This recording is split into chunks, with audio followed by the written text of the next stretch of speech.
سی ہے اصول شاشی، جو اصول فقہ کی سب سے بولو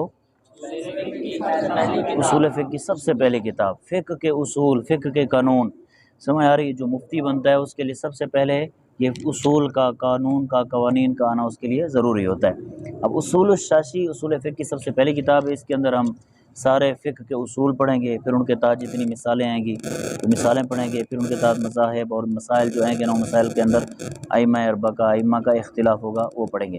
اب اصول فقہ کی تعریف، اصول الفقہ علم یتوصل به احکام الشرعیۃ الفرعیۃ من ادلتها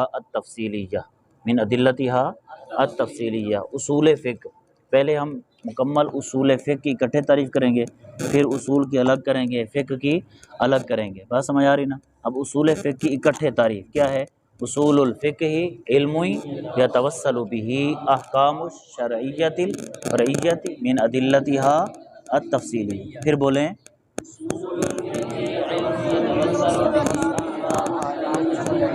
فرعیت من ادلتها التفصیل، ایسے قواعد کا جاننا جن کے ذریعے سے احکام شرعیہ فرعیہ کو ادلہ تفصیلیہ سے استنباط کرنے کا طریقہ معلوم، ایسے قواعد کا جاننا جن کے ذریعے سے احکام شرعیہ فرعیہ کو ادلہ تفصیلیہ سے استنباط کرنے کا طریقہ معلوم ہو۔ بولو کیا ہے اصول فقہ کی تعریف؟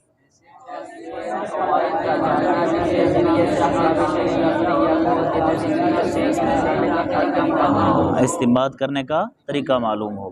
اصول فقہ کا موضوع ادلہ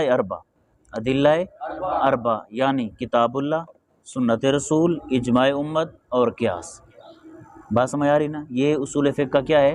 موضوع ہے۔ کیا ہے؟ ادلہ اربع یعنی کتاب اللہ، سنت رسول، اجماع امت اور قیاس۔ اصول فقہ کے مدون حضرت امام الائمہ سراج الامہ حضرت امام اعظم ابو حنیفہ رحمہ اللہ تعالی ہیں۔ اصول فقہ کے مدون کون ہیں؟ حنیفہ رحمہ اللہ تعالی علیہ ہیں۔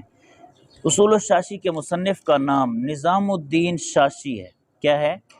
دین شاشی، بولیں نظام الدین شاشی، نظام الدین شاشی۔ ان کو شاشی کہنے کی وجہ، شاشی ان کو اس لیے کہا جاتا ہے کہ ماوراء النہر کے علاقوں میں سے ایک علاقہ تھا جس کا نام تھا شاش، جس کا نام تھا شاش۔ ماوراء النہر کے علاقوں میں سے ایک علاقہ جس کا نام تھا شاش، مصنف اس کے رہنے والے تھے، جس کی وجہ سے آپ کو کیا کہا جاتا ہے؟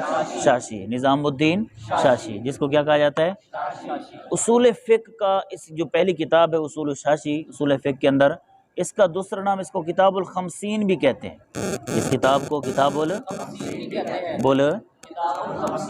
اس کتاب کو کتاب الخمسین بھی کہتے ہیں۔ کتاب الخمسین کہنے کی وجہ یہ ہے کہ یا تو مصنف علیہ الرحمہ نے اس کتاب کو 50 دنوں میں لکھا، 50 اس لیے اس کو کتاب الخمسین کہا جاتا ہے، یا تو پھر اس کتاب کو مصنف نے جب لکھا اس وقت مصنف کی عمر 50 سال تھی، اس وقت مصنف کی عمر، اس وجہ سے اس کتاب کو کیا کہا جاتا ہے؟